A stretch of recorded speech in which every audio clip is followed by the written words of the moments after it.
One day I'm gonna be everything I wanna be. I don't let it get the most of me. One day I'm gonna be free. I wanna be everything I'm gonna be. My future right in front of me. One day I'm gonna be free. I wanna be free.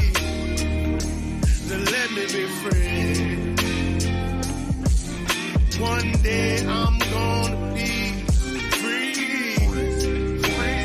Mentally and physically, emotionally and spiritually. One day I'm gonna be free. I'm standing at the crossroads. I'm feeling like a lost soul. Don't know where I wanna go, but all I know is I wanna be free. They telling me to let it be, but that just ain't in me, no. Jealousy and envy, but all I see is I wanna be free. See everything I wanna be, exactly what I'm gonna be. Don't let it get the most of me. Eventually, I'm gonna be free. See everything I wanna be, exactly what I'm gonna be. Yeah. One day I'm gonna be free. I'm gonna be free. Let me be free. One day I'm gonna be free. Mentally and physically, emotionally and spiritually. Yeah. One day I'm gonna be free. I told them take their aim off me. Stop trying to get a name off me. If they would just let me be, I'm gonna be free. I told them take some chains off me and throw away the locks and keys. If they would just let me be, eventually I'm gonna be free.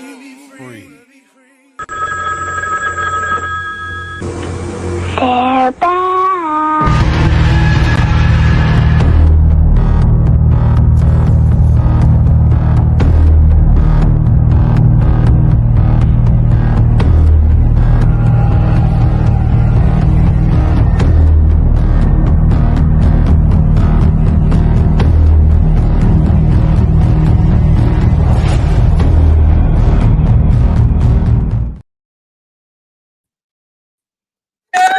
Diamond Fact is back. That's right. What up, everybody? What up, everybody? What up, though? How's it going there? Man, 7 days done went by real quick, so we back on here again for another episode of the Diamond Effect. I'm Archbishop. We got Mike Ball, and we got Aaron Olinger. And today we're going to talk about we're going to jump into quite a few different parts on this. So we're going to talk about constitutional carry. We're going to talk about CCWs. We're going to talk about permitless carry. We're going to talk about open carry. We're going to talk about the do's, the don'ts, the good parts, the bad parts. We're going to kind of put it all into some kind of perspective to where everybody has a clear understanding as exactly what these terms mean, how it affects you, which would 9 times out of 10 keep you from getting into something that you shouldn't get into because you just didn't know, because dealing with this is not a situation where you can say, oh, you know what, I just didn't know. They don't care. They still gonna lock you up if you're wrong. So we're gonna get into all that stuff in a minute. But before we jump into this, like I said, a week that went by. What y'all been up to? What you got going on? Whatever. Aaron, you go ahead first. Well, I had a gun show on my hometown of Dayton this weekend. So I was over there selling products Saturday and Sunday, earning a living. And I just been relaxing since. I've got another one this weekend in Butler County. So I'm just waiting on time to pass and go back to work over the weekend again. Yep. The crazy cycle that we find ourselves, huh? But Right. That's what's up. yeah, you know, for What about me you, on man? my side, it's not been too much on the aspect of like moving around too much because I obviously can't. I'm right now, like I'm limited to one leg. I have been for like the last 2 weeks, week and a half, maybe almost 2 weeks now. But nonetheless, what's going on right now is the DNC. So right now, I'm super glued to the DNC. Basically, all what's going on the outside of the DNC, where all the riots and protests were going on, and then same thing with the inside of reporting of the DNC. So it's been a long amount of research. I mean, I'm investing over 9 hours a day watching not only the DNC live, but 3 hours prior to the damn thing, and then reviewing the footage on the show. So it's been crazy, man. How about you, though, Archbishop? Man, this week has been I don't know. It kind of went both ways. I mean, some stuff was good, some of it was shitty, but I feel that. the good parts was, like I said, we still been still filming on that second movie, Standing on Business. Nice. Matter of fact, we got to go tomorrow and do some more filming. Oh shit. Last night, the first movie that we was doing, Riding Dirty, they had a couple riding scenes that they needed to get in. Some pack riding where they had the drones out. They're doing watching the you go whole down real the deal road. shit. Right. Mhm. On the back of the trucks and the whole deal while we going down the road. So that was cool. They're planning on having a actual trailer out at the end of the month. So as soon as I get it, I'll put it out to where everybody can see the trailer, and then they have the premiere on that on October the 20th here in Florida. So that's dope. So you were just recording last night. yeah. Nice. So they got that one finished, and then tomorrow, like I said, I jump over to standing on business, and then I just heard last night that after that one is over, there's a series that's out that they have out. I might want to go in there and check it out. It's called Line 'Em Up. It's a series that just came out about probably about a week ago, and they're going to start filming season 2 here soon. And Think you're already gonna got a get in. call. Yeah, I was about to say you got the call, huh? That one. Yeah, I already got a call about that one. That's good. And then there's another biker movie that's going to be made here within, I think, maybe December-ish, January, somewhere around in there is when they're going to start. And I got a plug on that one too. So it's some just it's like moving. Steve Easy says right here. You famous yet, AB? So we can, we definitely already can say that we knew him way back. You know what I mean? Before all that shit, right? You know what I mean? Man, I'm trying to, bro. I'm really just one day at a time. You know what I mean? I'm thankful for the opportunity. You know what I mean? And humble. Yeah, that's amazing. But you And, must be good at it, obviously. You know what I mean? So that's what they say. Yeah, that's what they say, right? Yeah. That's a good thing. That's why the calls keep coming, right? Right. I mean, obviously that I'm doing something right, obviously. So yep. Let's just keep it at that. And I mean, I don't know. I mean, it kind of all happened fast. Yeah. It does do that. The industry, man, it'll just take you in, and all of a sudden you're now every moment you're just sitting there like, oh shit, you're going from scene to scene or whatever. Yeah, it's crazy. That's awesome, man. I'd love to hear it. So we're gonna make it do what it do. Yeah, we need to get an autograph before you get too big. You know what I mean? So just like Miss Lotus says, that's right. Yeah, but as soon as that trailer was supposed to hit by the end of the month, then I'm going to I'm gonna put it out to where everybody can see it. Matter of fact, I'm gonna push it. I'm gonna play it on the show every week until the premiere, so that Oh way shit! everybody can get a chance to Yeah, that's to for see it real. before it actually comes out. So, but let's No, hit this I topic. want to watch it. I want to watch it nonetheless. But yes, let's go ahead and move I think into the and it's topic. gonna be good. I mean, it's gonna be good. I mean, based on what I've already seen, and no, I'm not just saying that because I'm in it. I'm saying based on what I've seen and that the stuff that takes place in it, it's a pretty good movie. And a good script to go with it. Yeah. Yeah. Yeah. That's But right. so we're gonna jump into this now. Before we jump into this, let me say this. I need to put this disclosure out. So to let everybody know that this is a discussion between us three. We're nobody's lawyer. We're not, but we're going to tell you what's in writing, Right. the do's and the don'ts, the ins and the outs. Okay. Now, And regionally, you it'll want be to know, different. State-wise, it'll be different. You right, know, right. yeah. So you need to do your own due diligence, check with your state and local to find out the particulars and all that. You know what I mean? Now, this is just what we're talking about is basically the across the board stuff.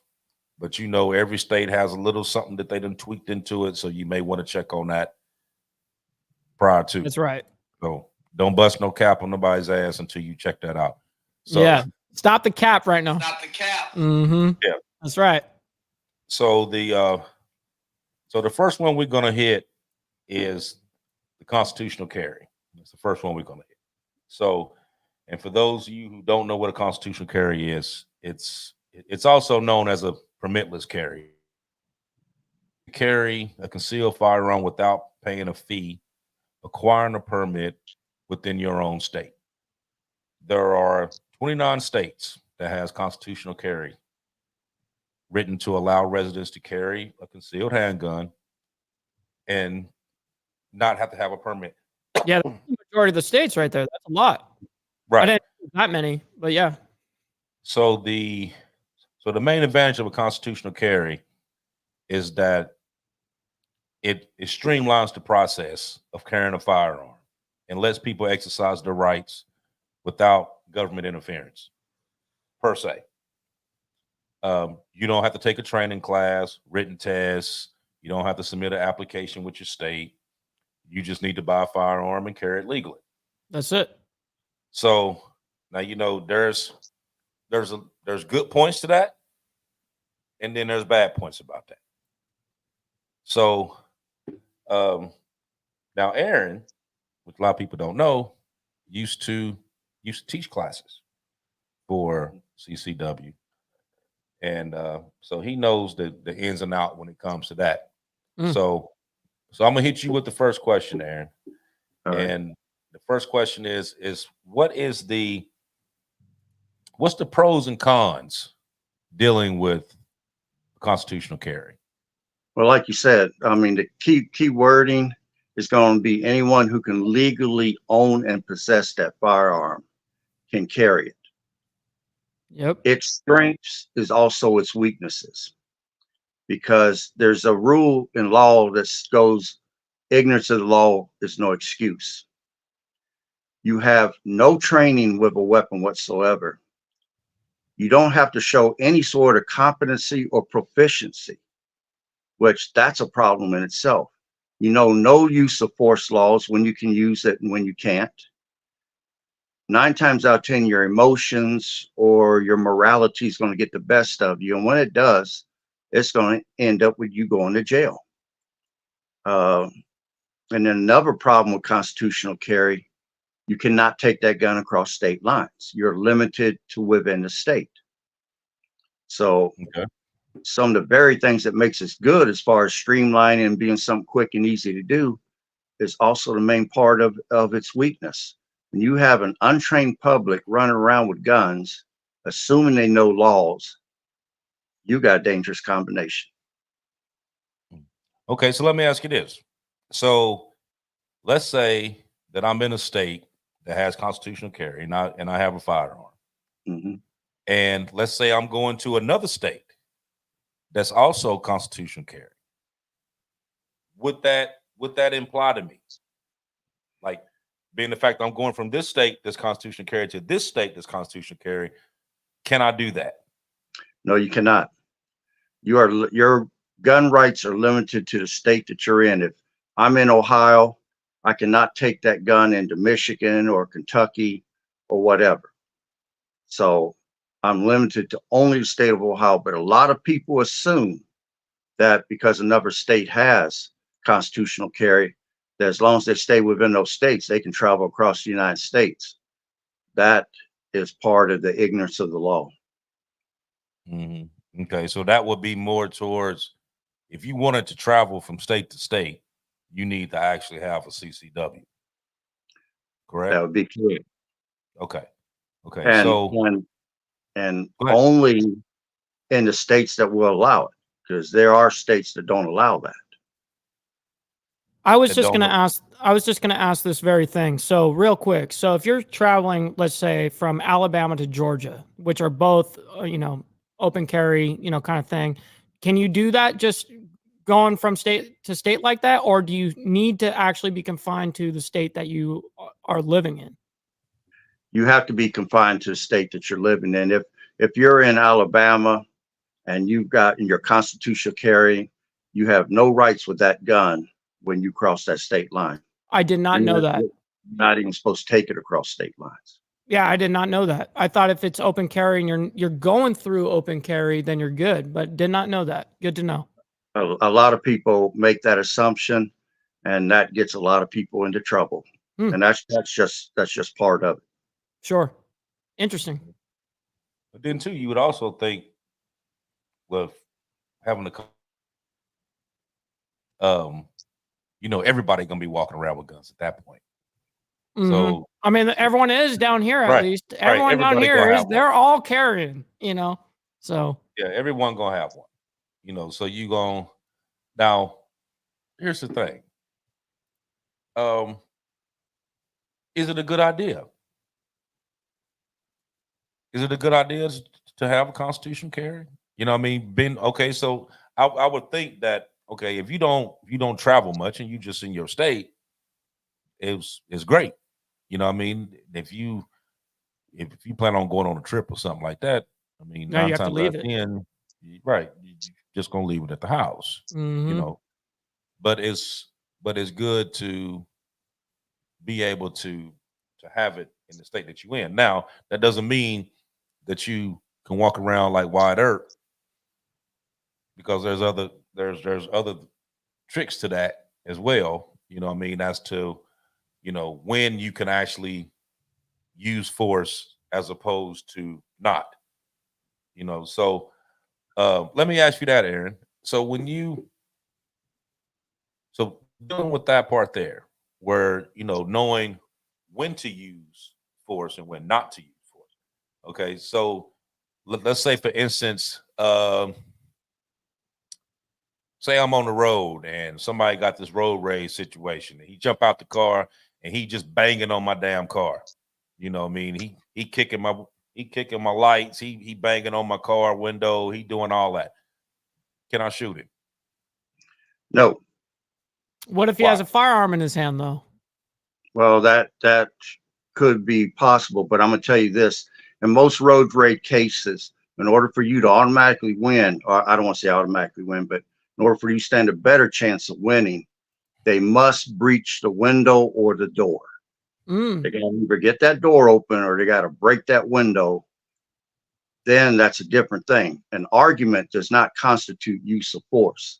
Right. You can be arguing through the window, but once they bust that window or they breach that door, now there's an imminent threat and there's imminent danger, and you're going to have to be able to prove that. But if they breach that door and window, you got evidence right there.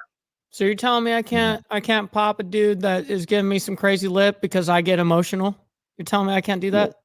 No, that lands you in jail. I mean, he could be standing outside your car taking a hammer to your car. It doesn't matter, huh? I It did not doesn't know matter. that. I did not. until I you thought prove if someone's attacking my car like with a hammer, I would think, yeah, dude, boom. You know what I mean?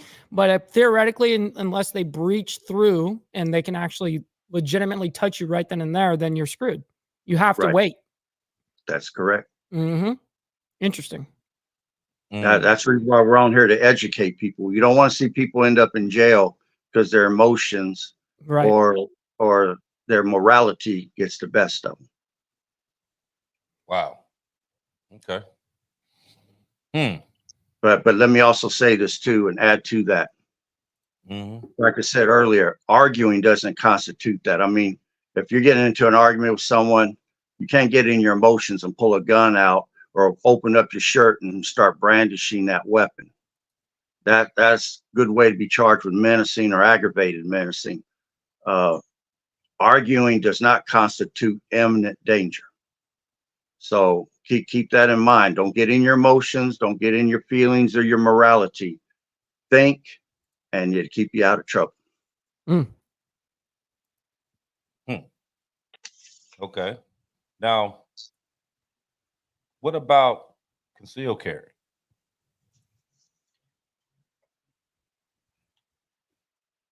I'm talking to you, Aaron. Okay. Okay. Now I'm going to tell you this. Concealed carry is not allowed in about 11 states. Okay. In a concealed carry, you have to qualify. There's going to be a class involved. There's going to be training involved. There's going to be fingerprinting involved. There will be you actually shooting the gun during the class. You will learn how to manipulate the gun. You will learn how to load the magazine if it's clip fed. Magazine fed. You will learn how to load the weapon. You also learn how to unload the weapon to make that weapon safe. So you learn your way around. You're going to get a basic understanding because I've been in the class and you'd be surprised the number of men that don't know how to put ammo into a magazine. Mm-hmm. I've seen them put it in backwards. I've seen them try to jam the clip up in the gun backwards. I've seen all kinds of stuff. And these were guns that they own. These were their weapons. Yeah, not they something brought new. it. And Right. they couldn't even operate the weapon. So Mm. you will get a basic understanding. You'll gain a basic proficiency with the weapon. You even shoot at the end of the day to prove that you have an understanding how to aim, proper sight alignment, proper pressure on the trigger, proper grip and stance. You will have a basic understanding of how to use that weapon when you take it. You will also learn use of force and laws in the class. You will get all that. So you get much more training and you get an understanding that could keep you out of jail in case you have to make a certain decision. Right. Okay. Well, it says I was looking on when we was doing the research on this the other day, and I'd seen something on there where it said that the main benefit of a concealed carry is that it offers more flexibility to the gun owner who wants to travel around with the firearm. I have heard that Um, part. Mhm. and it was often recognized by other states through the uh, what is that word? Reciprocity agreement? Reciprocity. Yeah, reciprocity agreement, which allows the permit holders to go to different states. For example, like Michigan. Like Michigan has 39 states where their permit is legal in those Right. states. Some states don't have that many. Some states have like 5 or 6. Some have 15, 20. You know, Yeah, like it California's really got like majority. If you get in California, you're almost good, which is yeah. kind of So it's crazy. But you're still not good in some states, obviously. But yeah, it's kind of radical how that works. right now. When we talking about here the past couple weeks, we was talking about hackers and stuff like that, and so you would think that a lot of people would rather do the constitutional carry as opposed to the CCW because that keeps your information out of their hands. Would I be right by saying that? Where you got okay, so basically like this. like right now, there's a lot of privacy and security concerns, especially with gun owners who don't want their information exposed. Yes.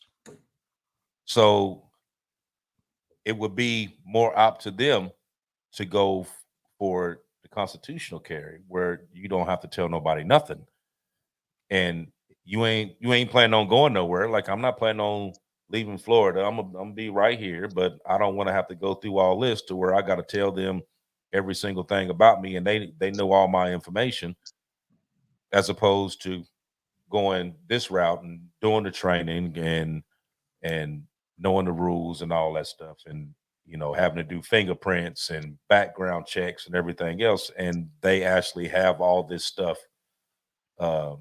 sitting on somebody's mainframe where it could be hacked, like everything else has been hacked here recently. And now here go another data breach where my information is out there. Mm. I can see the point that you're making on that, but the advantage to going the CCW route is, let's say if you decide in the future to make future purchases of firearms, you won't have to go through the whole process. You might have to fill out the paperwork, but as soon as they see you've got a CCW, that's automatic approval to be able to purchase that gun. Okay. Give me 1 second. I'll be right back here. Let me ask you this, Mike. Sure. So tell me what you think about this. Now, a lot of people do have CCW. Mm-hmm. But do you think that having a CCW gives those gun owners like a false sense of security? I think it definitely could, and even the constitutional carry thing can get you a little hemmed up. I mean, because people think that it's constitutional carry, that you can like carry theoretically, they think that you could put your gun in your pocket or in, theoretically that's now concealed. And so, there's nuances to it.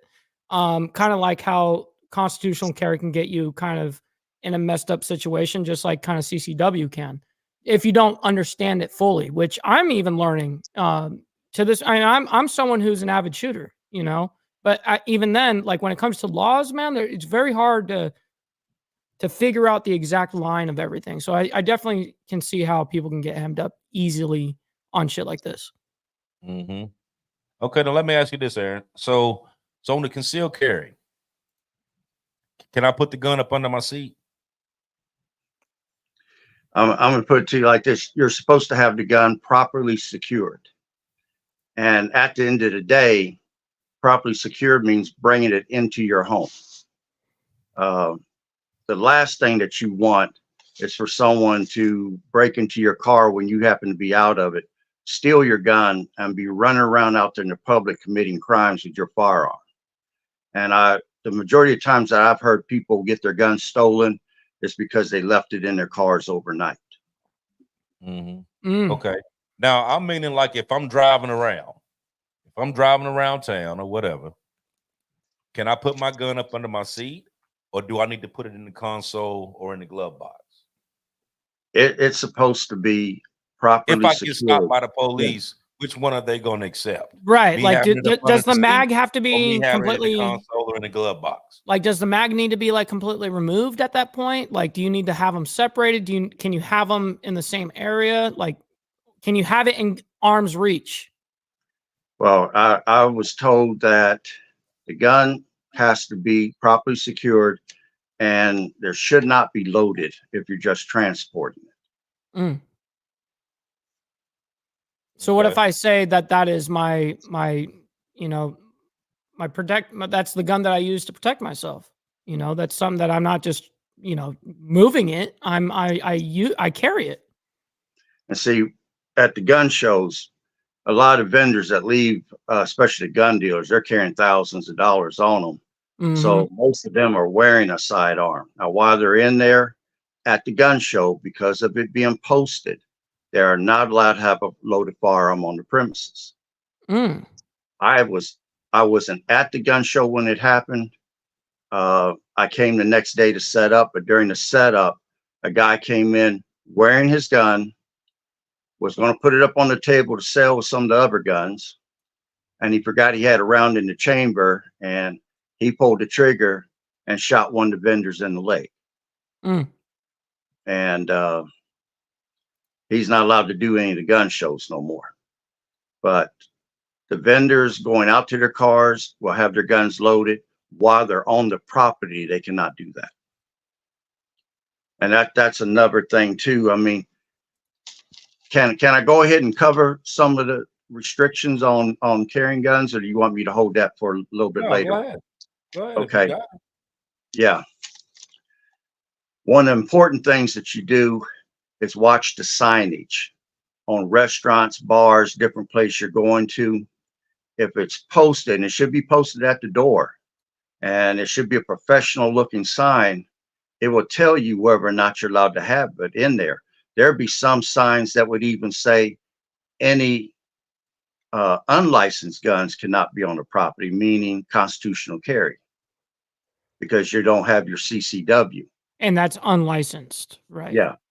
Now, you might see a sign that says 51%. People don't know what that means. I don't know what that means. Okay, what that means is that 51% of the income that restaurant or business takes in is due to alcohol sales. Oh, wow. If it has a 51% or higher sign, you automatically can't bring a gun there. I've never seen that sign though, but that's something I'm going to be, I'm sure, because I've never really looked for it, you know, but now that's something good to know. I think we all should know that. You can have a CCW and you can't take it to the jails to go visit somebody. All right. Schools, grade schools, colleges and universities. That's a definite no. Bars, no.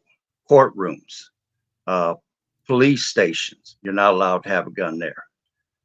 Governmental meetings or say City Hall. Yeah. Yeah. Federal buildings, not allowed to have it. Airports. And there would be many other places, because again, you got to watch for the signs. And just here recently, I think it was last year. In fact, I got the date. It's October 14th, 2023. There were people that got shot at the Texas State Fair. Okay. And because of that shooting, there's no more CCWs allowed on the premises unless you're either current or past law enforcement. Oh, wow. Now, where that sounds good, it also has its drawback, because the criminals are usually criminals of opportunity. They'll see those signs, like you can't have it at gun-free zone. Right. And they'll know that you're going to leave your gun in the car. So they'll break in them cars and steal the guns out of the cars. Or they know that when you come out of the fair to your car, you're unarmed. Your family's unarmed. When you start to go home, they can do a follow home robbery on you, knowing that if they already checked your car and got your gun, or you didn't have one in there, they know that you're totally unarmed and you're a willing target. And the same thing that works for you to make you safe at the fair now makes you an easy target. I mean, anyone knows you, if you're coming out of a bank, 9 times out of 10, you don't have a gun on you, and you could be carrying large sums of money on you, go into your car, and they can intercept you between the door and your car. Well, we have brought up California a little bit, Elbow, because I know you came from California yourself. I represent California in that aspect, and knowing how extreme the gun laws are over there compared to where I moved to. So yeah, I have some pretty damn good context. But yeah, we are discussing it too. Let me say this: you got 11 states that don't recognize CCW, and that's going to be Rhode Island, California, Connecticut, Hawaii, New Jersey, Maryland, Illinois, Montana, Massachusetts, Oregon, and New York. I was just about to say New York for last. Yeah, absolutely. Yep, that's exactly how it goes. And if you had a permit, California and New York have no reciprocity, where you can carry, if you got a CCW, you can carry across state lines. They do not recognize that. Now, if they issue a permit, it's good in their state, but they will not recognize nobody else's. Now, New York, they're tough on issuing CCW licenses. You've got to be a professional ball player or something, or you got to be some sort of high profile person to be able to just about get a gun in New York or CCW. Ask anybody in LA County and you know, on the Los Angeles side, it's damn near impossible. I mean, you can do almost anything. You can have someone actively coming after you, and you go to the sheriff's department, try to, you know, get the whole CCW. They will not give it to you, even when your life is in immediate danger. It's crazy. Now New Hampshire, they don't allow you to have anything over a 380. So if they will issue you a license, it's got to be a 380 or under in caliber. Wow. Massachusetts, even though it's the largest state, yeah, even though it's that's all you got. Yeah, Massachusetts, even though it's the largest state that had all the gun manufacturers there, because the legislation is so anti-gun, a lot of companies moved away from there. And what is interesting is New York, Cali, Illinois, Wisconsin. They got some of the strongest gun laws on records that disarms the public. However, they're the largest for gangs. They're the largest for crime. Because right, funny how that happens, huh? Yeah, I mean, outlaws ain't going to obey the law. That's the reason why they call them outlaws, you know? Yeah, absolutely. Absolutely. And by the way, Elbow, Orange County in California, obviously, just for everybody that doesn't know, that's about an hour south of LA. It's the direct county underneath it. And yes, Orange County is more lax about it. They are the only red county of all the West Coast, if you guys didn't know that. It's the only red county of all the West Coast. So yeah, just some funny things to know there. That's why it's easier over there. Now, wouldn't you think that they would? Okay, now just what you just said there, Aaron, about these states that has the strictest gun laws is the ones that have the most crime. Mm-hmm. You know, Illinois, so, right? You got L.A., New York, Chicago, right? Yeah, it's New York, Cali, Illinois, and Wisconsin. They're the largest for gangs. Yeah, so wouldn't that kind of be like an oxymoron? Like, why would you make the gun laws so strict when your area is one of the worst areas? You know, okay, so your regular citizens can't have firearms, but the crooks got the firearms though. And 9 times out of 10, they got better shit than the cops do. So now, say you just said New Hampshire, you can only have a 380. I mean, shit, right. You might as well just throw a rock at a some bitch then. If that's the case, 380 ain't nothing. You know? So no, it's not. It's a very small round. Right. So you got the whole state of New Hampshire and everybody got 380s. But come on now. The whole state of New Hampshire, all they can carry is 380s. 380 or under. Man, what's under 3? What a 22? 22. If you're a law-abiding citizen, that's what you're carrying. If you're not, slingshot, you're carrying whatever. Man, this you see what I'm saying? I mean, I guess sometimes it's cool just being an outlaw, bro. I'm just saying. Listen, man, that's the way I live my life right there. Fuck it. Man, I'm telling you, because I don't advise anybody to do that, by the way. Don't do that. I mean, just going by the, I mean, like if I lived in New Hampshire and they was like, okay, I could only have a 380. Seriously? Just a 380 for real? You know what I mean? Like I said, I might as well not even have nothing if that's the case. Or you're going to have a whole lot of stab victims, you know what I mean?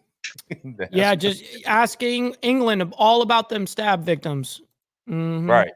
Right. So it'll be a whole lot of stab victims because ain't nobody about to pull no 380 out. You know I got a cool little pocket rocket 380, man. That, you know, you'd be like, all right, that's dope. Like hell, I got a little small one, little 2-shot Dillinger, 380, but that's just mine is some back off. 7. I think mine is 7 on mine. Yeah, that's just like some back off thing, you know what I mean? But when I pull that thing out, don't see that's a whole different story. That's a whole different Chopper coming out. Yeah, That's a whole different story. Mm-hmm. But you know what though? In Texas, when you brought up Texas a little bit ago. Now, back in September is when they signed the bill to make Texas a constitutional carry state. And I guess it was like maybe 2-3 days later, it was a situation where somebody came in, held up a gas station, and the perpetrator ended up getting shot because somebody in the store had a gun and he used, the fact that he had constitutional carry. So you got mixed emotions there because some will be like, oh, well, you do it like that. Now everybody gonna walk around with guns. But on the other hand, you got to ask yourself, what if he didn't have a gun in there and this guy here came in to rob the place, and instead of the perpetrator getting hit, maybe he ended up shooting the man or woman behind the counter or even him. So you got to go either or with that. But I'm going to shoot this little video right quick for everybody to check it out. And when we finish, I want you two to give me your opinion as to whether you think this man did the right thing or you feel that it was wrong. Okay. September 1st marked the first day in Texas where Texas residents were no longer required to have a license to carry a gun. And on September 8th, this happened. At 6:03 now to more breaking news this morning. A shooting near Hobby Airport. According to HPD, a man shot a suspect who was attempting to rob him. It happened in a gas station parking lot on Airport Boulevard shortly before 11 o'clock. We are told the suspect was hit in the face but is expected to survive. The man who shot the suspect is cooperating with investigators, and at this time, it appears to be a case of self-defense. Let's say this attempted robbery happened in August and the person who shot this criminal didn't have a concealed carry license, or better yet, was waiting to get approval on his concealed carry license like a good little boy. This would be an entirely different story. Instead of a criminal shot in the face, we'd be talking about an innocent robbed person at best or an innocent dead person at worst. I remember hearing all of these people screaming bloody murder about Texas passing constitutional carry. People were literally worried about criminals now being able to carry guns without a license. Are we really that naive to believe criminals weren't already carrying guns illegally? The law didn't make it legal for criminals to carry guns without a permit. It made it legal for non-criminals to carry a gun without a permit. If criminals needed permission to break the law, they wouldn't be criminals. These are the stories you don't hear about. If this guy didn't have a gun and was shot by this criminal, the mainstream media would be going on ad nauseum about how we need more gun control laws to keep guns out of the hands of criminals. But no one ever calls the media and the anti-gun lobby out on the stupidity of that logic. Criminals aren't getting concealed carry permits on Monday and then committing robberies on Tuesday. They steal guns, carry them, and then use them to do illegal stuff. The mainstream media goes out of its way not to talk about self-defense shootings because you can't sell more gun control when good people are stopping robberies with their guns. According to the Center for Disease Control and Prevention, almost every major study on defensive gun use has found that Americans use their firearms defensively between 500,000 and 3 million times each year. If you just watch the mainstream media news, you'd swear it never happens. But here it is right here in your face. Literally. We are told the suspect was hit in the face. Look, all these moronic politicians get up and talk about how they just want gun control to save lives, yada, yada, yada, yada. But when it's in the middle of the night on a Wednesday and someone is trying to rob you, the only person that's in a position to save your life is you. Gun control laws don't stop criminals, but those same gun control laws force good people to become criminals when they're forced to break dumb gun control laws in order to effectively protect themselves against criminals that weren't stopped by said dumb gun control law. Good job, Colin Noor. I can't ever say his last name right, but Colin Noor. Shout out to you, man. He knew what the fuck he was talking about. And listen, I've been following that dude forever. Probably the last 6-7 years or something like that. Back when he was really an actual, like one of those number one advocates, I guess, for the NRA. and or one of the spokespersons. I don't believe he's that anymore. He broke off and did his own thing. But yeah, I definitely agree with everything he had to say there. So what do you think about that, Aaron? I couldn't hear what he was saying, so I don't know the conditions. The sound kept going in and out, and I couldn't make out what he was talking about or the circumstance that took place. But I do agree that the media portrays anyone using a gun as being a vigilante, and the number of people that use their guns in self-defense, that the amount is far more than those who use it for wrong. So, but the media does not want to cover when people are doing the right thing with them. Okay. Okay.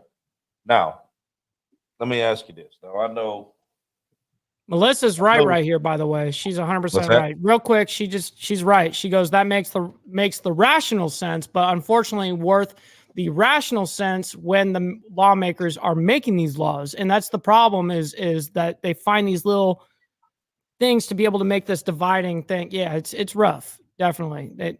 On one token, you're totally law abiding. Like if this one paper would have came in, let's say 30 days later, whatever, all of a sudden now you're innocent. But you do this and now you're the biggest criminal in the world. I get it. Right. Right. So what about the ones who was, you know, I mean, let's just say, for instance, you or say, for instance, someone tried to mug you, or, you know, let's say that you was out and, you know, because, you know, any situation could happen at any given time.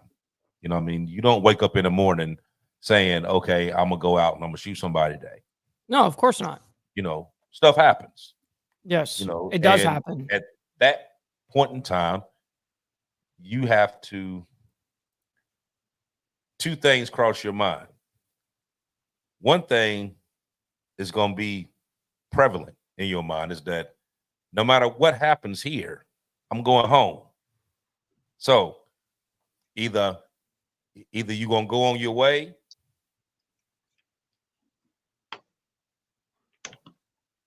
now that may sound harsh, but say that part again. You either go on your way or what? Because you lagged out. Either way it go, I'm going home. Yeah. I'm gonna make it. Right. Whether you're gonna go on about your business or I'm gonna run through you. When I go out and I go to the grocery store and I go out to town and stuff like that, I will be coming home. Right. Yeah.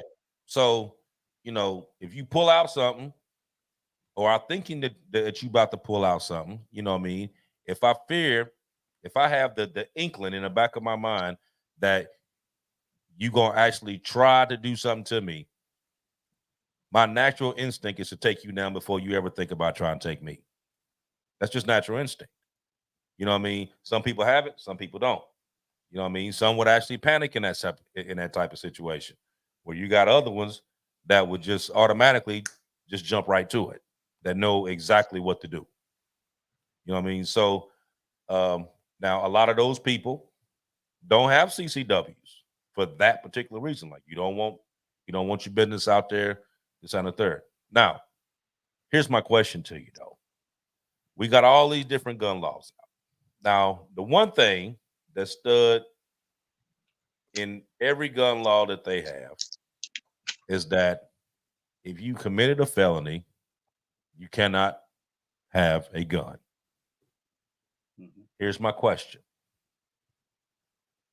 If you had a person, let's say they committed a felony 20 years ago, paid their debt to society, they didn't kill anyone, no one died, that's the reason why they got in trouble. Let's say, for instance, let's say they got caught with a bag of weed, which 15, 20 years ago, that was a felony. Now, yeah, recreational. Okay. But you got a felony 20 years ago. Is it fair that person still cannot possess a firearm, even though it's been 20 years, have not been in any trouble with the law since, paid his debt to society, don't owe nobody nothing? Is it fair for him not to be able to own a firearm? This is a loaded question, and you know it. Absolutely, it's not fair. this is just my take, that I don't think it's fair, especially if it's a nonviolent offense, even if it is violent, given the time, I know that you can still try to apply for certain, get your rights back and stuff like that. But even then they make it damn near impossible, where it's like, after you waited your 10 years to get, your clearance, whatever, now it takes another 10 years, it's a forever process, and so they make it unfair. Definitely 1,000%. They treat our criminals like they are the worst people on life itself, just the world.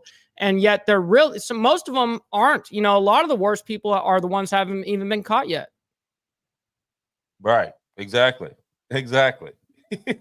But me, you know what? Me and Aaron was talking about this earlier today, and I told him, the difference between a felon and an ordinary person.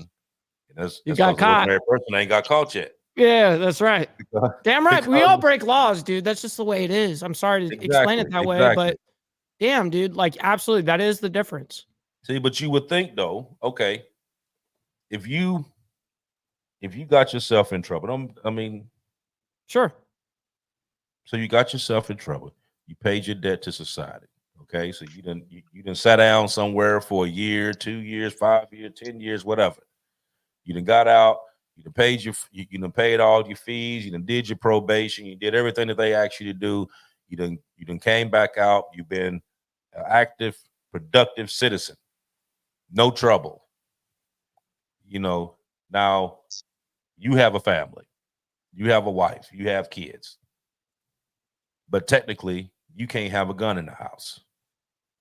Now, if somebody break into your house and you happen to shoot them because they broke into your house, okay, well, you can get cleared for the actual, somebody coming in trying to rob you, but then they're going to turn around and get you for being a felon with a firearm. Yes, exactly. And Heather Moe says it right here. It affects the felons as the felon's family as well. The wife can't even have a handgun in the house now, which puts the entire family in danger. Exactly. You know what I mean? So if they sitting here doing all these different, gun laws and all this other stuff, keep making it stricter, and they're actually trying to keep you from getting a gun in the first place. That's really what they're trying to do. So why not go back and rethink that one? You know what I mean? At least put a statute of limitation on it. I agree with that. If you go past 10 years, you're fine. You know what I mean? If you go past 7 years, you're fine. You know what I mean? At least put some kind of stipulation on it, because if you can get your voters' rights back after you get out of jail, why can't you get your gun rights back? You should be able to get your normal human rights back at that point. You served your time, you did your debt. Listen, man, it's done. That's the way it should be. It's but not fair. It's like you actually setting people up to fail forever. Because it's like something that you got to carry with you forever. Yes. Based on something that you may have done when you was 18, 19 years old. Now you 35, 40, 50 years old, and you still got that stigma that I'm a man of this house, but I can't defend my family if I needed to. Or if I do, then I'm gonna go to jail and I'm still not gonna be able to take care of my family because somebody wanted to come in and mess with mine, and I had to do what I needed to do, but then they're gonna turn around and get me for doing what I needed to do. You know what I mean? So I think that particular part there should definitely be looked at. It should definitely be, you can put something to it, put some kind of a statute of limitation to that. You know what I mean? Because if I can go, right, because if I can vote, I can do everything else. You know what I mean? The Second Amendment gives me the right to bear arms. It does not say if I go to prison that I can no longer be considered a citizen. That's not what that means. Especially being the fact now you have, like right now, we got this whole migrant crisis going on, right? Yes. How is it that migrants can have firearms and not get in trouble?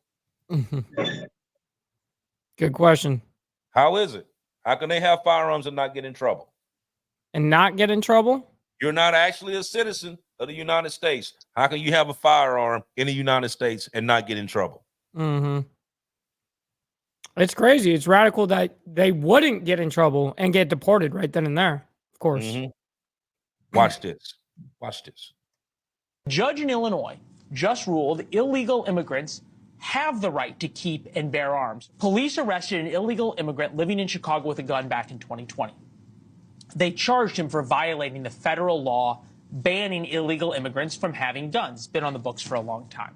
Should I be shocked that an Obama appointee found a gun control law that she didn't like? No. This whole push towards expanding the deference to the Second Amendment, in some ways, has kind of come full circle here, where something that really seems counterintuitive, the idea that someone who's not here legally still has that right, and you can't use this particular statute, which is commonly known as the felon in possession statute.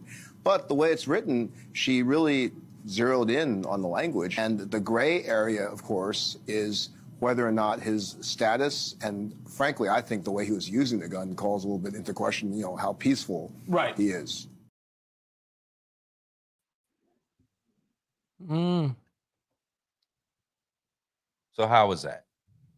So you can have someone. So you can have someone that committed a felony 20 years ago and cannot have a firearm, but you mean to tell me that you can have people that's in this country that is not a U.S. citizen and they can carry firearms and it's okay? Right. Yep. I think they found the correct exact loophole they needed. That's crazy. Could I do some of this? You guys are getting way ahead of me right now. Okay. Bring it.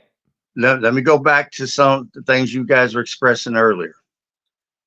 A convicted felon and possession of a firearm is called having a weapon under disability. That's the law. Now, in my area, you'd have to keep your record squeaky clean for at least 10 years. The court was the group who took your rights away.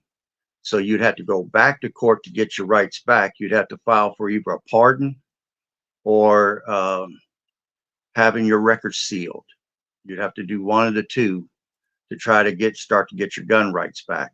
And that could get expensive. Now, they say you can go file, if you know the right paperwork to file, you can file it yourself, and it will cost you under $200. But in my area, the average fee is $3,500 to have an attorney file the same paperwork and try to fight to get your rights back.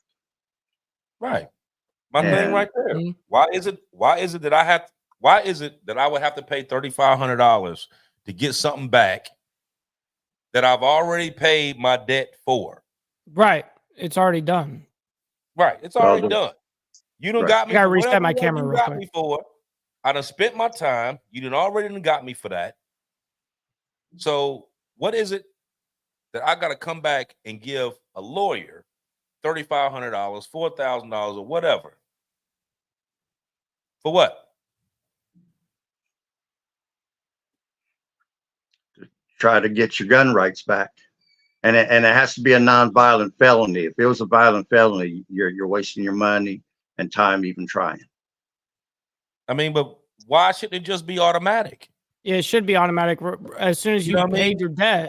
They tell you this is how long it is you have to be punished. All right. So after you're punished, why is it that it's now used against you in your second part of this whole ordeal, which shouldn't be a second part? It should only be you serving your time and then getting out and you are done. You finished. What's up with this whole record thing that gets us so caught up on the back end of getting in trouble with the law? You know, is that fair? That's where you get into morals and the laws don't mix. What you think is morally right has nothing to do with the laws that are on the books. You have to change those laws on the books. Now, in my area, you may not be able to own a regular firearm, but a convicted felon, I'm told, is allowed to own a pepper ball gun, and he can also own a black powder gun or black powder pistol.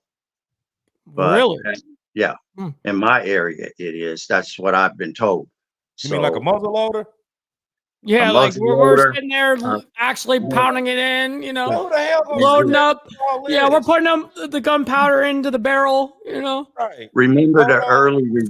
the early revolvers that the Cowboys had with black powder, and you put the ball in it and press it down. That Right. type The of little six cap shooter, on it. 5 shooter, Mhm. you'd be allowed to have. You'd be allowed to have a pepper ball gun, but until you win your rights back, like I said, morals and the laws don't mix. Mm. What you emotionally feel is right, what you morally feel is right. It only matters what's on the books. Mhm.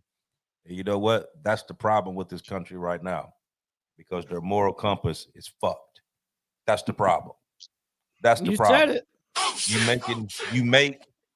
You make rules to get at certain people Yes. instead of making rules that applies to To everyone. everyone. Yes. No, it's targeted.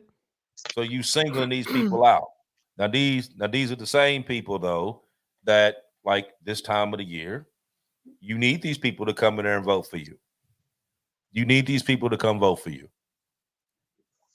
But these also the same people that have went years upon years with the same thing on their back for the rest of their life, unless I go pay somebody else to file some paperwork and try to get me out of it. As you know, it's a money game.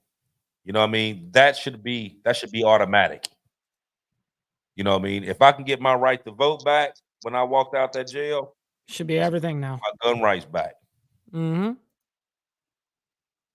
You know what I I gotta mean? agree. So okay, so let me ask. This is funny and it's way off. It's way off topic. But okay, um, so we got this whole election thing going on, right? Now, you know, they still got the situation going on with with, uh, with Trump because he had all those felonies and whatnot. Now, you know, a lot of times you hear them when they talking about it, they talking about, oh, that was white collar crime, felonies, which I didn't think it was a difference between a white felony and a black felony. Felony's a felony. Hmm. Can he keep his gun? Mm-hmm. You asking me that question? Didn't he Yeah. If ship Can he it? keep his Didn't, Can he keep didn't he his if he ship gun? has it? a felony conviction, he's not allowed to have a gun in his possession. Now he can hire a bodyguard staff to protect him, but he's not allowed to have a gun in his possession. But Okay. didn't he So ship his down to Florida? I don't know. I can't Did he what? answer that because I Say it Didn't don't he know. again. ship his didn't he ship his firearm to Florida? I Trump. mean, he You could have said he sent it to shipped his another firearm to relative. Florida. Yes, he shipped it to Florida. Yes. Okay, but my question is, can he have a firearm? No, he can't have access to it. I mean, if his felony conviction holds up and he don't win no appeals, he can't have no he can't have a Well, firearm. are we talking about okay, well, yeah, I'm gonna let you go. I'm All right. asking this for a reason, because you know I was just talking about Of course. people with felonies that can't, and I'm bringing this to kind of bringing it to fruition now Sure. as to more up close and personal. So you mean to tell me that this man here can consequently be the next leader of the free world, but can't have a firearm? Yes. Isn't that crazy? He Mhm. doesn't need one. He's got the whole United States military that he'll be Yeah. commanding. That make no difference. But That he's make no got the difference. control, so He's the he can kill. He commander can in kill chief. somebody. He can kill some. What he's getting at is he can kill somebody whether he's at the president now because you know he's got the buttons and he can do anything, kill anybody he wants. Just like if you were to have that firearm yourself, Right, you know what I mean. right, That you can make those decisions. And right, I understand what you're saying. Mhm. right. So I can do all that. I can order drone strikes. I can I can order them to come and hit every country in this world. But I can't put a gun in my pocket. Right. Yeah. No, that is ridiculous. That don't make sense. That's what I'm No, saying. it's That don't make ridiculous. sense. Absolutely. It's ass backwards for real. That's the point I'm making. That's Got the you. point I'm making. So if he wins, Is he going to do an executive order saying, okay, well, all felons can get a gun? Because he could do that. He theoretically could. All felons can get a gun now. Yeah. Take that off of every application ever. You know what I mean? Like, don't even ask that no more. Don't even ask it. It ain't your business. Mm-hmm. Ain't your business. I mean, now how could you put it? In a world that, like you said, you know, I mean, morals and laws are different things, but in a world that was built on, and this country was supposed to have been built on morals and standards, and the opportunity to be able to live your life, liberty, and pursuit of happiness. You have that right. But you can't tell me that, okay, this don't apply here, but it applies to 15 million felons in this country. But it don't apply here. Can't tell me that. You have to change something. Something has to be changed there. You gotta put something in play. You know what I mean? Well, I can tell you something that's even easier to understand when it comes to morals and laws. I'm going to use myself as an example. Everybody knows that I'm into prepping, which means I'm also an avid gardener. I try to be as self-sufficient as I can. I grow a garden every year, and I eat the food that I raise. Well, just say somebody climbs my fence and goes back there and they're stealing my stuff, or they're tearing my plants out. Instinctively, I'd want to go out there with a firearm. I'm going to tell you right now, I can't take a BB gun out there. I can't take a paintball gun out there. Both of them would be non-lethal, and pound that sucker without ending up in jail behind it. Because if he calls the police first, he's the victim. I'm the perpetrator. It don't matter he was on my property. There was no imminent threat or no imminent danger to me. And the law says I don't have a right to go out there and do anything about it. I can tell them, get off my property. That's about the best I can do. I take any action, and they're going to sue the hell out of me and also try to put me in jail. My moral ability to want to defend my property does not preclude or take authority over the laws that are on the books that I can't lay a hand on that sucker. That's the reason why some of the people that are stealing a Walmart, they raise the threat of a felony to $1,000. So now all the criminals, I can steal up to almost $1,000, and they can't do nothing but hit me with a misdemeanor, and they can't even touch me to stop me from leaving with it. But right. What about those states that have stand your ground laws? Stand your ground, that means that you're almost having to defend yourself. You're in your property. In my area, you had to leave. If there was an opportunity, if they're coming in the front door and you got an opportunity to go out the back door, you had to leave. Now I don't have to leave, but I'm only allowed, according to the law in the books here, I'm only allowed to use the force that is both reasonable and necessary to stop severe bodily harm against myself or loved one, or stop loss of life. Only the use of force that is reasonable and necessary. So if I shoot around you and you stop, I don't have a right to empty a gun on you because I missed the first two shots. Right, and you can't hit him in the back either. You sure can. No, absolutely. And real quick, I just got to give a little shout out. We got Beezer the Biker with a $5 donation, man. I appreciate it, man. Saying buying a beer for my non-violent felons or keeping it for yourself. Hey, man, I appreciate you, my man. It's going to go to the beer fund. You know that? So if you busted my door and I blow your kneecaps out, then that's we good.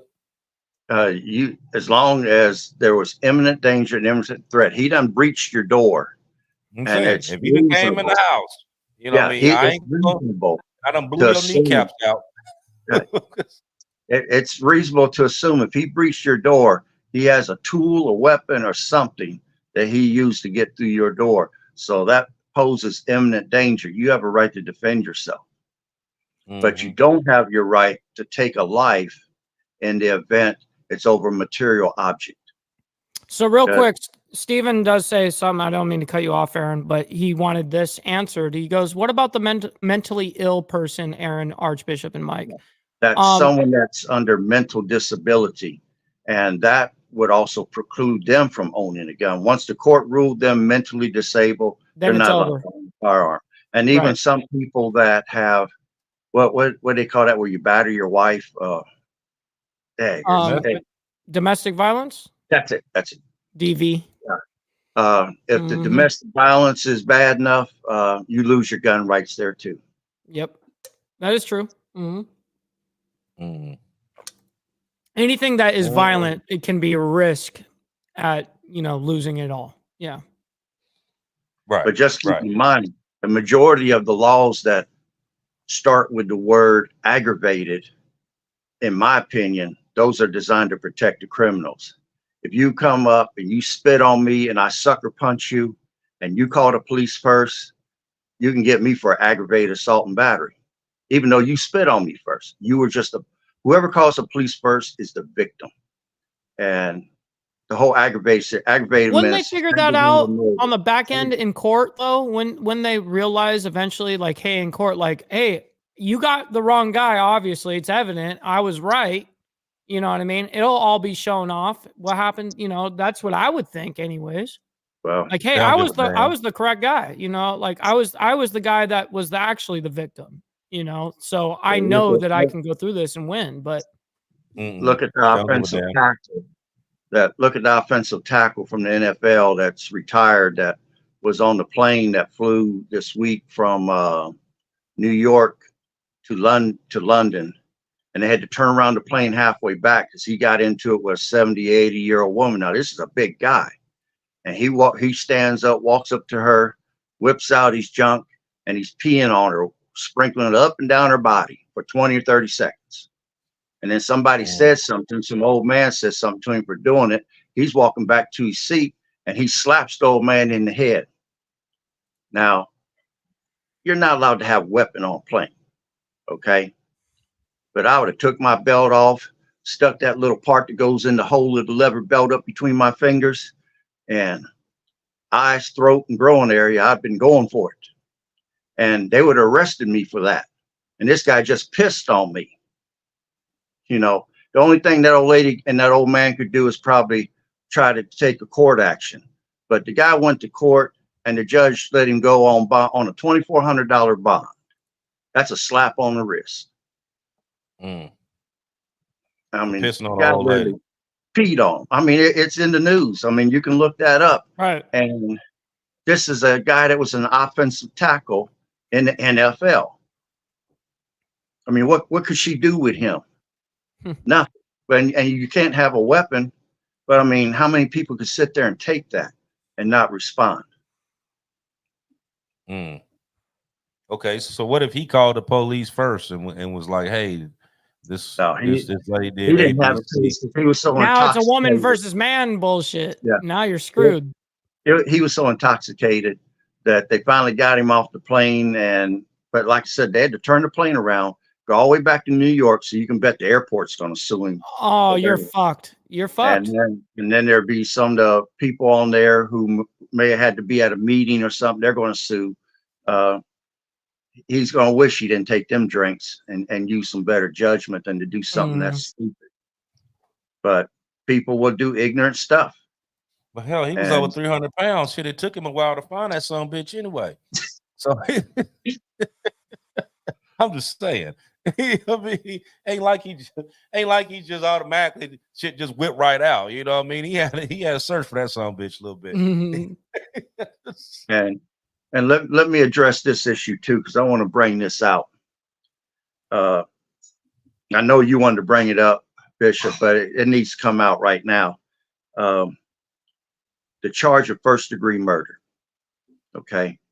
Anytime someone's family member gets hurt or killed, that's the first thing that they want to charge them with. They tell the prosecutor, I want you to charge that person with first-degree murder. I want him to get the maximum. Let me tell you the problem with charging first-degree murder. You just made it to where the prosecutor has to prove premeditation. Now you're Did, screwed on that aspect. did Aaron get up this morning and plan to go kill Mike Ball? Has to be planned, and it has to be proven that it's You planned hear, somehow. right. And when you hear some of these people get let off on the charges, it's because you cannot prove premeditation. Right. So you would have been better off going for second or third.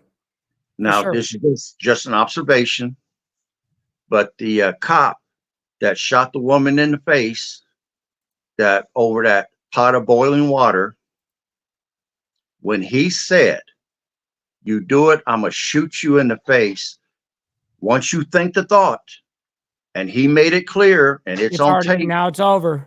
Now it's premeditation. Mm-hmm. He wouldn't have said nothing, and they would have came after him with first-degree murder. It'd been a hard-pressed thing to prove that he came to that house specifically to kill that woman. But when he said, "You do it, and I'm gonna shoot you in the face," now he had time to think about it. Now he indicates premeditation. So when you ask a prosecutor to go after someone for a specific charge, you better be careful if you ask for first-degree murder. They can get manslaughter, they can get some other things on them that they don't have to prove premeditation. Right. But if you ask for the max and you want first-degree murder, if the prosecutor don't prove it, they got to let him go. Interesting. Now, don't they have an insurance that you can get that way? Like if you, I mean, right. Like I said, if I bust somebody in the kneecaps and they now go it can be and they brought try down. to arrest me, isn't there insurance that you can get that will get me a lawyer or whatever? Yes. Let me stop laughing for a second here. It's you guys cracking me up tonight.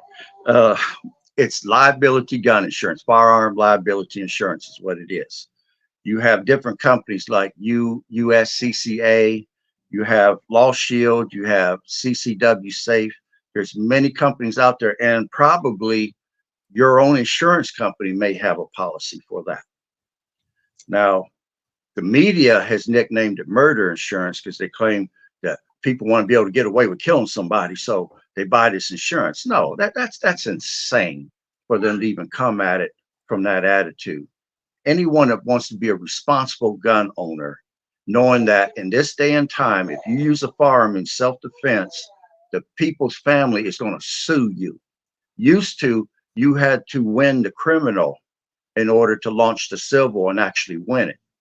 Now, it don't matter. If you use a gun in self-defense and you kill that perpetrator, that family is going to come after you and they're going to try to get you for wrongful death and any other thing that they can sue you for.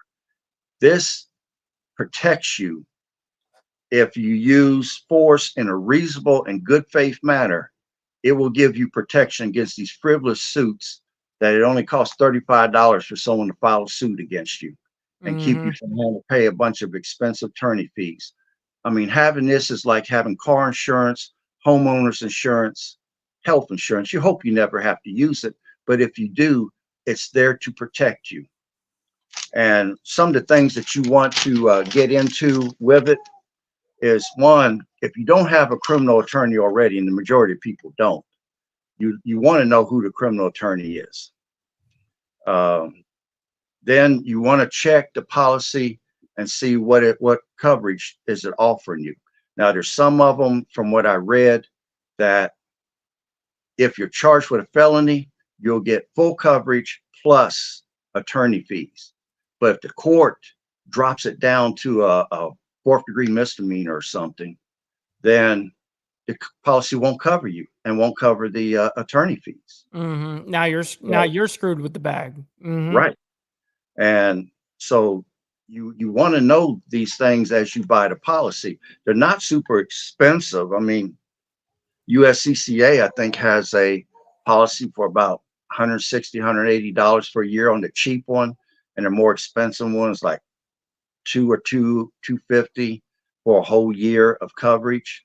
And I mean, yeah, and it's cheap, man. I mean, considering the thousands or millions of dollars they could try to sue you for, including hospital bills and things. I mean, this is a godsend to be able to protect the law-abiding citizen from these criminals that's going to try to take any advantage they can to get at you. Well, see, So, that's why I but kept saying shoot the man in the kneecap. See, that's why I keep saying that. See, because I'm not gonna kill yeah, him. Right. You're You know what not I mean? purposely trying I'm to not gonna kill the kill dude. him. See, Mhm. see. Now, hear me out. Like I said, okay. I done thought of this. Okay, I've thought about this numerous times because I want somebody to break in my shit. I've thought Mhm. about it. So it will be premeditated because I've thought about it. I've been thinking about it for years. I want somebody to break in my shit. I'm gonna tell you what's gonna happen. They're gonna Mhm. come in the door. I'm gonna be sitting right there on the couch. As soon as they walk in, blasting kneecaps, right? Then I'm gonna call the cop and tell them to come on over here. The reason why I say I'm gonna blast them in the kneecaps, because I'm gonna stomp the shit out of them until the cop get here. You know what I mean? So you can take and sue whatever you want. Better yet, tell you what you do. While you sitting there, pick you out something nice out the house. I don't got shit anyway. Pick you out something nice. And then when you get better, you come on back. I have it ready for you. You can just take that shit on home. You ain't about to sue me for shit. But in the meantime, though, in between time, number one, you ain't had no kneecap. Number two, you ain't gonna never break in nobody else's shit again. Because, like I said, I done stomped your ass to sleep before the police came. That's why I keep saying I'm shooting you in the kneecap. Because I don't want to just kill you. See, that's some easy shit. I don't want to just kill you. I want to shoot you in the kneecap and beat the shit out of you. And then while you're in the hospital, I want you to think about that. I want you to think about you walking in somebody's house that you should not have been in and what happened to you. Because one thing you need to understand is that every action has an equal and opposite reaction. Yes. Anything that you do may come back at you equally, or if not If not more, more. than what you've done.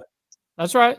So even with the ones that's out here that may be listening to this, if you decide you're gonna break in somebody's house, realize what it is you asking for before you break in it. Because somebody may be thinking just like I am and gonna stomp the shit out of you. I'm done with that. Okay. Go ahead. I do want to add, I want to re-emphasize, it must be a reasonable and good faith use of force. This is defense coverage. It's not murder coverage. You can't take your gun and go rob the bank and you done shot 2 or 3 people and they're going to sue. That it's not going to cover you under that condition. Both reasonable and good faith use of force is what it is. And in my opinion, it's better to have it and not need it than to need it and don't have it in this day and time. Because people are sue crazy anymore.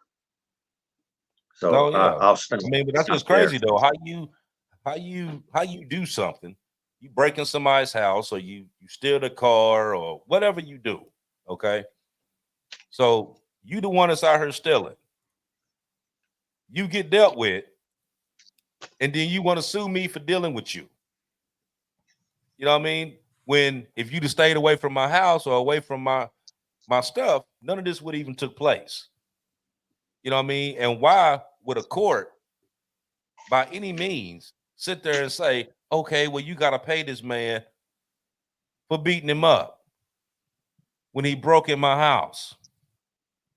You know what I mean? Like I literally caught this man in my living room with a bag, putting my shit in the bag, and I got it. I don't know who he is. You know what I mean? I got wife and kids here. You know what I mean? I'm protecting my home. So now you mean to tell me that I got to turn around and I got to pay him? Okay, well, since you already got that in your mind automatically, that this man 9 times out of 10, either him or his family gonna try to take you to court and get a couple dollars out of you, whatever, because he wanted to do something stupid, which takes me back to what I said before: stomp the shit out of him while you got the chance. So at least if you're gonna pay him, at least you got something out of that shit before you had to pay him. That's all I'm saying. Yeah, if you're gonna get sued, you're saying if you're gonna get messed up with money, you might as well sue Right. for a real Right. reason at Right. this point. Right, like, okay, you gonna get me anyway. But You're I'm gonna get already you gonna first. get me. Yeah. Right, I'm gonna So get your I ass got first, you no though. matter what. Yeah. Yep, I'm gonna get you first. So we're gonna go That's on bag hilarious. you on out, get this on over with. I'm gonna get this out of the And way. like I said, you can deal with me later on. You know what I mean? We can go ahead and So go on, so take the me to ones in court, the whatever you want to do. kneecaps, when you go bam bam, right? That's for you breaking in. Now, when you stomp his ass, that's not for breaking in now. This is now for the future of the BS that I may find myself in with your dumbass for coming into my house. Right. See, the stomping is for, okay, it's a 2-tier system here. you came in the wrong house. You know what I'm saying? You should have went next door. You know what I mean? You came in the wrong house. I'm gonna shoot you in your kneecap for breaking in. I'm gonna stomp your ass for being stupid and coming into my house. Yeah. You know what I mean? So 2-part thing. So like I said, you already gonna get me anyway later on. You know what I mean? Police may come and get me too. Be like, okay, well, why'd you shoot him and beat him? Well, because he kept moving. I told him to stop. He kept moving. So That's I right. took him to boot camp. You know, took him to boot camp. Right. I mean, I ain't gonna punch him. I'm going. He's going to boot camp. Now, it's interesting you said that, Bishop, because according to the FBI statistics, criminals that break in homes that get shot, 90% of them don't ever do it again. So there's only 10% that's still bold enough to carry forward with it. But also, I want to mention one other time, and I don't know if I'm using the right term here, in which you can use deadly force. And I'm going to use the term preclusion.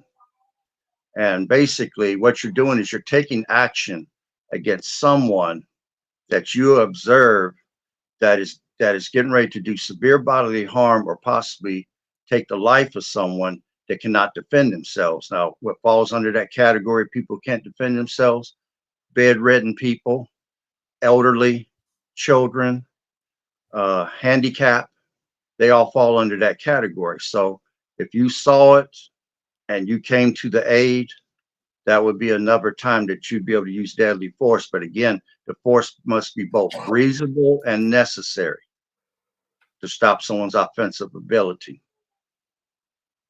But then I would like to mention one last thing that's a problem. Well, there's actually 2 things.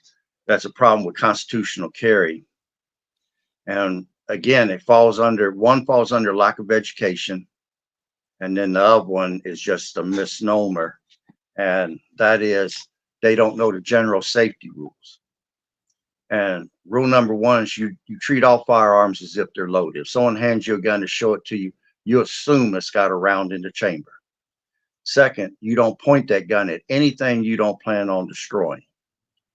Third, you keep your finger off the trigger. This finger right here, that's your index finger. Your trigger finger is your index finger. When you hear someone use the term indexing, that means you grab the gun, but your finger stays outside the trigger well. And you don't put your finger on that trigger until you've made a conscious decision to do that it. You're going to shoot whatever it is in front of you. And then the last thing is you must know your target and you must know what's behind it, because you're responsible for where that bullet flies if you get a shoot through situation. So you better know what's behind it. And if there's innocent people back there, it's probably best not to take the shot unless you have no other choice. But always know your target and always know what's behind it. That's the 4 basic rules of general safety in using a firearm. And then the last thing, which is the wrong assumption most people make, and that is, I'm a convicted felon. I can't pass a background check, so I'm just going to go ahead and constitutional carry. No. If you cannot legally own that and possess that firearm, you will go to jail when they catch you with that gun. But I'm going to go ahead and stop there. That was some education right there, you guys. You guys just laid down the whole topic of, all of it. I love that. This was a really good topic, man. Yeah. Oh yeah, no doubt. Yeah, we had to get through. I mean, this one right here was like something that needed to be talked about. Being the fact that, I know like here in Florida, they passed a new law, basically doing constitutional carry, and people were getting it mixed up. It was like, oh, now everybody can do this. Like, nah, technically you can't. So we kept sitting here talking about this over and over and over again for the longest, different people. So this one was like, okay, let's talk about this. You know what I mean? Just so that everybody could get a clear understanding that's exactly what it is and what you can and cannot do So that way you don't get hemmed up. You know. Right. I mean, we talk and preach about being prepared and understanding, you know, being in tune with everything. And so we cannot be telling you to be prepared without actually letting you know some further things, like a firearm is absolutely a tool that will keep you alive. So absolutely, we're going to let you guys know the differences and the different laws that we can find and all this stuff, that all the information we've got, we're able to put up to you guys. So, you know, this was a great topic, you guys. This was a good one. Yeah, so we've been on here what, an hour and a half? Yes, sir. So we're gonna go ahead and Do our sign-offs. put a closing on this. Like I said, we do it just like we always do it. I appreciate everybody that's came on. Before you leave, I ask you to please like, share, follow, hit the little thumbs up sign on whatever platform that you own. Hit the like button, because that's what we need to keep this circulating. That way it hits the right algorithm and be able to spread out. Share the video to a friend. Share it to anyone. I mean, at least send it to one person. Hit the share button, send it to one person. Let them look at it. I mean, it's the more you learn, the better you are. You know, so like I said, I appreciate each and every one of you every single week for coming in, joining us. The new ones that's coming on now, that's hitting the chat lines that haven't been on before. Appreciate you being on here, and keep tuning in, because we're gonna keep pushing this every week. So I'm gonna let Aaron say his thing, and then Mike, you can go ahead and close it out. In owning a gun comes great responsibility. Learn to safely handle that firearm. Learn use of force, proper use of force. Learn some of the local laws in your area so you don't get yourself in trouble in case you have to use it. Learn to be able to clean and maintain that weapon properly as well. Go to the range, practice, practice, practice. Keep your gun secured in a safe place and not out in your car. Have it secured in the house so if someone breaks in your house, they're not out there on the street running around using your gun to commit crimes with. You don't need that kind of aggravation in your life. And I'm going to say, stay prepped, stay safe. And I'm going to let it go there, Bishop. Well, guys, I cannot thank you guys enough. Everybody here was on point tonight. I love to hear, you know, things that we can prepare on, get more educated on. And just like Archbishop said, you know, don't be afraid to hit that like button, that subscribe button, and that share is a huge thing, guys. You guys don't even understand. It is like word of mouth on the street, but for the internet. So it's very much appreciated when you guys do that. You know, the thing is we jam-pack this full of facts, and we jam-pack this full of education. So it's not like you're sending this out as just entertainment value. This can actually help you and yours. So it means the world when you guys do that. Thank you all for tuning in and hanging out with us during the Diamond Effect, as we always do every single Wednesday night. Very much appreciate it. Also, big shout out to Beezer for the shout out, man. I very much appreciate it. You know, that's going to go to some good beer. You know what I mean? For the next episode. With that being said, everybody, I very much appreciate you all. Much love, loyalty, honor, and respect. And we'll see you guys on the flip side. Much love. They're back.